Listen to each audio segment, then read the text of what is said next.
Chapter 2: How to Handle Divorce Without Depression and Mental Stress. Emotional inspiration for divorcing women. Together, we can handle it step by step. Divorce is a very hard subject to talk about, especially for families currently struggling through it. As someone who's been through the struggles of divorce, there are some tips and tricks that help you go through it that I would like to share in hopes that my experiences help you heal and move on in your life. My advice. In short, my advice would be to be there for yourself and move on in a good way for you. If you want to get back into work and focus on that more than your feelings, then do that. If you want to find something new to do to help you work through your feelings, find something that works for you. It is up to you how you change your life, but the best thing to remember is that you can do it. It might feel as though the whole world is crumbling down, but if you put one foot in front of the other, you can get through this dark time and move on to better things. Don't let depression in. Don't let any negative emotions tell you how to live. It might be hard to put your emotions aside, but when you do it, you'll feel better than you could have ever dreamed. You'll be able to breathe better, and nothing will bother you as much anymore. There are many ways to kick your negative thoughts out the door. It might be easier to let them in, lay in your bed, and cry all day because that's all you think you can do. But there are so many other things that you can do that will help you feel better. If you have a child from your marriage, then focus on your child so depression has no way to get into your thoughts. Do as much as you can with your child so they know you're there and don't see how the divorce affects you. Find something to make you stronger. This can be both mentally and physically. There are things you can do to get your mind off how you're feeling, such as doing sports or spending time with your friends. If you choose to do sports, you can find something to do with a friend or something you can do with a team. Either way, finding something physically tiresome will allow you to get out of your mind, make friends, and make it so that you're too tired to be depressed when you get home. Exercise releases endorphins, which can make you both happy and tired, and in doing so, they train your mind to focus on what you're doing instead of what's going on in your life. This way, you can feel happy and tired in a good way. Hanging out with your friends is another good way to get your mind off your situation. If you go and spend your time with them, no matter what you're doing, you'll be better off for it. Since your friends are the ones that know you the best, let them help you with the things you need so that you're not worrying about doing it all alone.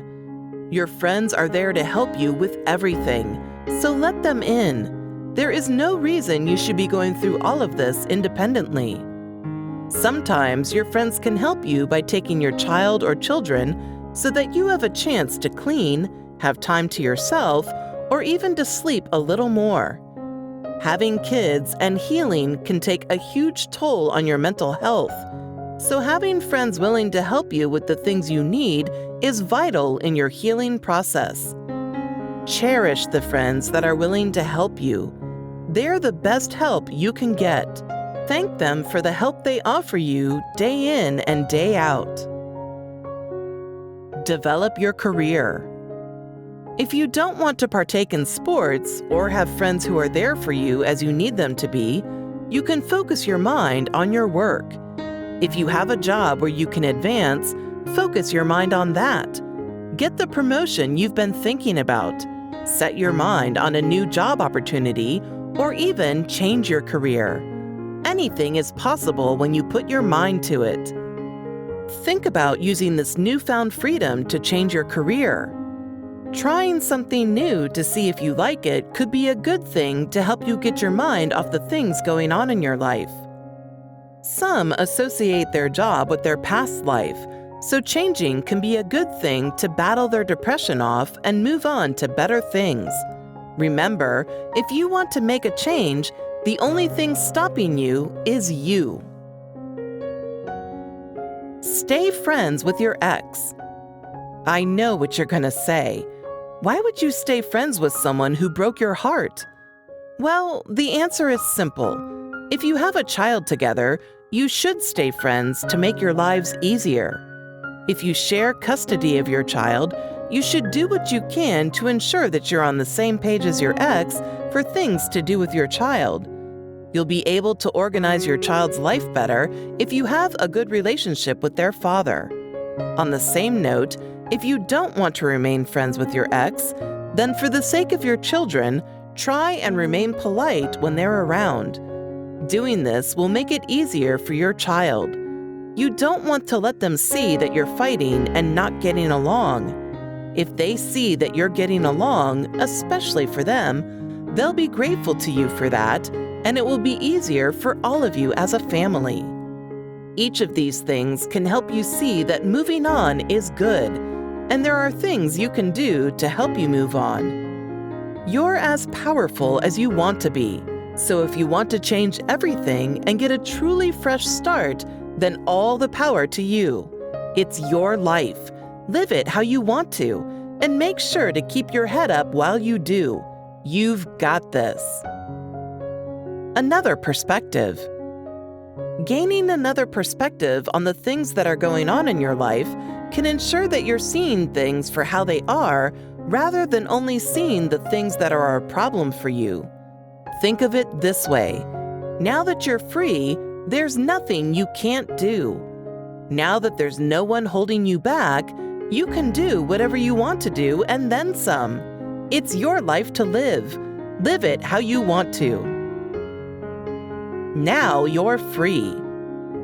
Now that you're free from your marriage, there's nothing you can't do. While there aren't many of us that want to get back into a relationship right after getting divorced, there are many things that you can do instead that will help you move on from your relationship. Since there isn't anything holding you back from changing your life, you can do anything you want to. You could do something small like a career change, move houses, or even see some of the people you couldn't see as much when you were in your relationship. Each of these things can make you feel as though you've taken back control of your life, and in doing so, will help you feel as though you're finally in control of your choices. Alternatively, you could decide that you don't want to stay where you've been living. This means that if you wanted to, you could travel the world, move to a different country, invest your money to see if you could turn a good profit, or even start your own business. There are so many endless possibilities for you to choose from in the event of a divorce. There is no reason that you should let the divorce get to you, because if you did, you wouldn't be able to move on in your life in ways that could change your life for the better. Just do it. Since nothing stops you from changing everything about your life, remember that to do what you want to, all you have to do is stop holding back and do it. It can be hard to change things that once brought you comfort and security, but if you want to change your life for the better, all you have to do is do it. Just do it if you want to wake up late or sleep longer than usual. If you want to get up and dance, do it. If you want to travel the world, just do it. Nothing stops you from doing anything and everything you could have ever dreamed of doing. Therefore, you should get up and do it. You only get one life. Live it how you want to. Remember, always stay positive, smile, and shine inside and out, and your future will follow suit. Change starts with you, and from there, anything is possible.